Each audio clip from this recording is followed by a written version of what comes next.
Hi class, this note is about factoring a sum or difference of cubes. So you'll remember from when we learned how to factor quadratics, difference of squares was one type of factoring. And the whole point of a difference of squares is just to make the factoring go quite a bit quicker. So the whole point of factoring a sum or difference of cubes is just to notice a pattern that will make your factoring quicker. So you can factor them normally with zeros as placeholders, but I'm going to show you the way that always works for a sum or difference of cubes. So recall with quadratics, the difference of squares is factors as follows. So if you have ax squared minus b, your factor would be ax plus b and ax minus b. So for example, if you had 16x squared minus 9, you would have 4x plus 3 and 4x minus 3 as the two factors. Okay, so how can we factor a sum or difference of cubes? So ax all cubed equals b cubed. So that's what we're going to figure out today. So let's do an example, and then maybe you guys can see a pattern. So let a be 1 and b be 2. So that means that you would have f at x equals x cubed minus 2 cubed. So it would be x cubed minus 8. Okay, now remember we want f x to be 0, and then we know it's a factor. So if you set this equal to 0, you can see you would have x cubed equals 8, so x equals 2 as a factor. So you know that x equals 2 is a factor. So we can do synthetic division with 2 here. So our a value is 1, and then our x squared is 0, our x is 0, and our constant is minus 8. So we bring down the 1. 2 times 1 is 2. We add to 2. 2 times 2 is 4. We add. 2 times 4 is 8, and we get a remainder 0 as expected. So therefore, when we factor, we get x minus 2, x squared plus 2x plus 4. Now, is this further factorable? Are there two numbers that multiply to 4 but add to 2? No, there aren't. So this is a fully factored solution. So notice we have x minus 2. Think about how that relates to 8. X squared, 2x, and 4. So consider how those are all related to the original question. Now what if we let a be 2 and b be 3? So then we have 2x cubed minus 3 cubed. So that would give us a function of 8x cubed minus 27. So to find the factor, you can actually set this equal to 0. So 8x cubed minus 27 equals 0. And if you solve for that, you get x equals 3 over 2 when you put it into lowest terms. Okay, so we can do our synthetic division here with an 8, 0, 0, and a negative 27. Okay, with 3 over 2 out front. We bring down our 8. 3 over 2 times 8 is 12. We bring down 12. 0 plus 12. 3 over 2 times 12 is 18. 0 plus 18 is 18. 3 over 2 times 18 is 27. And voila, we get a remainder of 0. So that means we get f at x is equal to x minus 3 over 2 times 8x squared plus 12x plus 18, okay? But we want to borrow a 2 out of here to put here so that you have 2x minus 3. So we're going to take out a 2. Remember a little trick? We're going to borrow a 2, give them over here. So then you get 2x minus 3, 4x squared plus 6x plus 9. So again, consider how these numbers, 2x minus 3, are related to this a and this b. How 4 is related to the a, how this 6 is related to the a and the b, and how this last number is related to the b. So let's come up with a general solution, either when we have a leading coefficient of 1 or not of 1.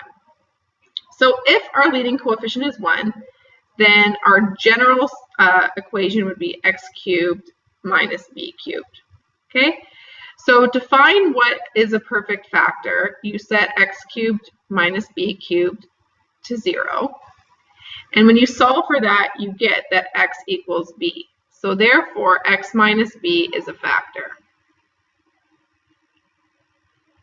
Okay, so then you put just the general b as the synthetic division, and you have a leading coefficient of 1, a 0, and a minus b cubed. So you bring down the 1. 1 times b is b. 0 plus b is b. b times b is b squared. 0 plus b squared is b squared. b squared times b cubed is b cubed with a remainder 0. So that means the general result, if your a value is 1, is x minus b, bracket x squared, plus bx, plus b squared. So that's kind of cool. So that means if you have something like your original function is f of x equals x cubed minus, I'm trying to think of something cubed, 27. Okay, so this is a difference of cubes, okay, where your b value is equal to 3, because that's a perfect cube of that. So that means to factor it, you would just do x minus 3, x squared, plus 3x, plus 9. And that's the factored version of the red.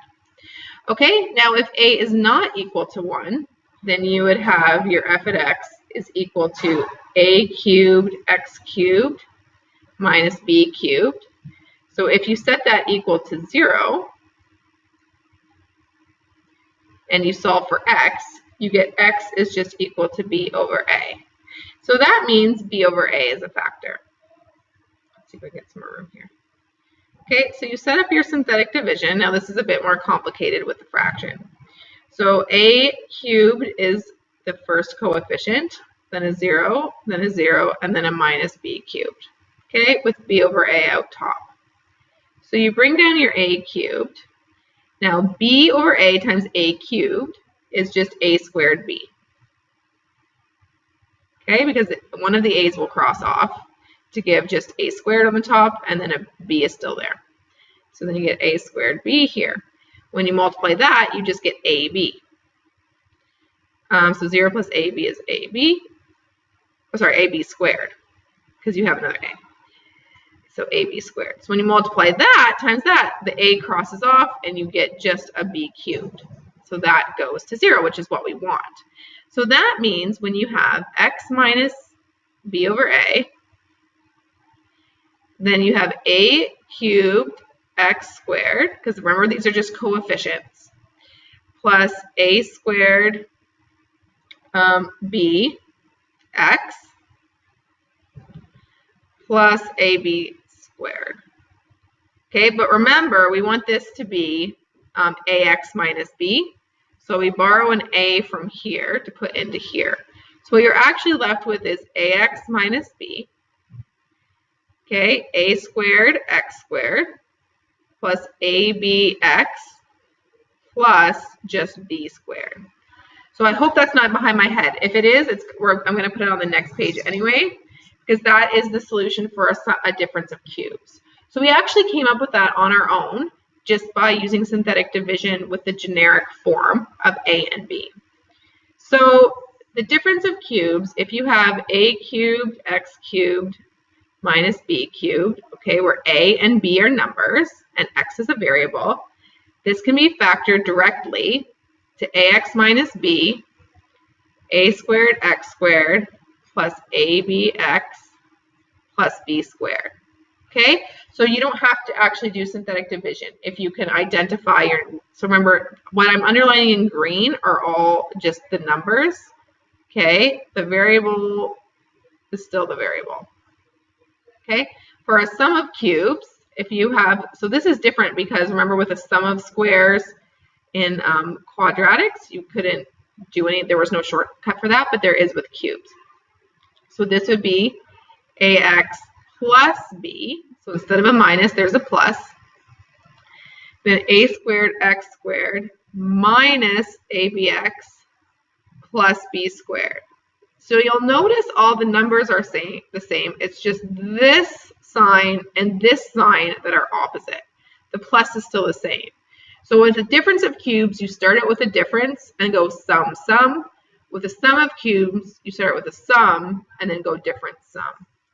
But you'll notice that all of the numbers are still the same, just the sign that's different. So here we have a sum of cubes. So you first have to identify your a and your b. So in this case, a is equal to 3. That's what's being cubed to get 27. And your b is equal to 5. That's what's being cubed to get 125. So then when you factor, you have ax plus b, so 3x plus 5. Then a squared, so 9x squared, minus ab, so minus 15x, plus b squared plus 25. And you're done. Your factoring's done. Okay. Here we have one that you'll notice it doesn't look like a difference of cubes, but before you do anything, you can factor out an x. So then you're left with a 7x, because they both are divisible by 7. So you can common factor out a 7x, and then you're left with x cubed minus 64. So in this case, your a value is 1, and your b value is 4. Okay? If you're not sure about those perfect cubes, you can just use your calculator to take the cube root. Okay? So you have 7x bracket, x minus 4 bracket, x squared plus 4x plus 16. Okay? Finally, we have an example like this, which again might not look at like a difference of cubes, but let's think about what this is. So what was cubed to get x to the power 9?